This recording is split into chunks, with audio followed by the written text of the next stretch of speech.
Itinalaga bilang bagong ombudsman si Justice Secretary Boying Remulla. Kasabay niya nangako siyang pananagutin ang mga mapapatunayang tiwaling opisyal. Ilan sa mga mabibigat na isyong haharapin ni Remulla ang mga reklamo sa flood control projects at ang kontrobersyal na issue sa confidential funds ni Vice President Sara Duterte. Narito po ang report ni Camille Samonte.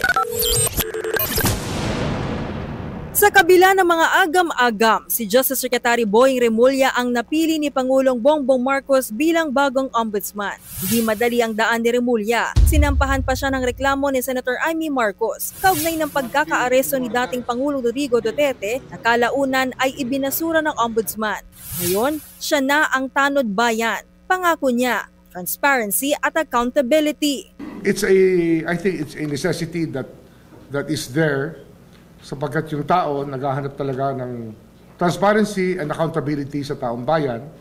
At nung hiningi ko yung trabahong ito, yun ang sa isip ko talaga na yung accountability mapalakas natin sa lahat.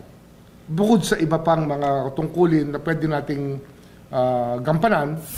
Ayon kay Remulla, mismong si Pangulong Marcos ang nagbilin na panagutin ang mga tiwaling opisyal. Sabi niya, yung accountability of public officers, pangalagaan mo talaga. At hinahanap ng taong bayan yan. At ako naman siyempre, yun naman ang hinahanap kong trabaho eh. Yun ang aking hiningin trabaho sa kanya. Kaya nagkasundo naman kami dyan. Noong naging DOJ Secretary ako, ang unang-una kong tinanggal, weaponization ng batas. And it will not be weaponized. Sisiguraduhin ko sa lahat yan. Wala itong sisinuhin.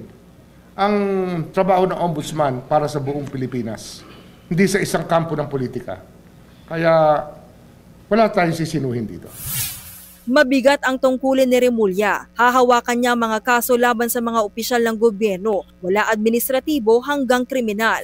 Isusumite ng Independent Commission for Infrastructure sa Ombudsman ang mga ebidensya kaugnay ng maanumalyang flood control projects na posibleng humantong sa mga kaso sa Sandigan Bayan. Hindi raw papayag si Remulla sa mga taktika ng pagpapatagal ng kaso. Bukod dyan, hahawakan din niya ang reklamo laban kay Vice President Sara Duterte kaugnay ng umano'y maling paggasta ng mahigit 600 million pesos na confidential funds ng OVP. Nandiyan na yan eh. Actually, nandiyan na naman sa ombudsman ang mga report na yan. At bubuklatin natin. Pag-aaralan at tatanungin natin yung mga may hawak doon ngayon. Mga may hawak at yung may tungkulin na hawakan ng mga kasong yon bago tayo dumating. Pabor din si Remulla sa lifestyle check at sa pagsasapubliko ng SALN ng mga opisyal basta't legal ang proseso. Dinipensahan naman ng Malacanang ang pagkakatalaga sa kanya. We have the highest confidence in Secretary Remulla. I wouldn't say that he's the most controversial. As I said, there is a vetting process which is provided for by our Constitution and our laws, and he went through that very rigorous process. At the end of the day, after the President receives the recommendation from the JVC, it's still the decision of the President. Nagbabalita mula sa Frontline, Camille Samonte, News 5. Mga kapatid, ako po si Ruth Cabal. Dito tayo sa totoo, dito tayo sa True FM.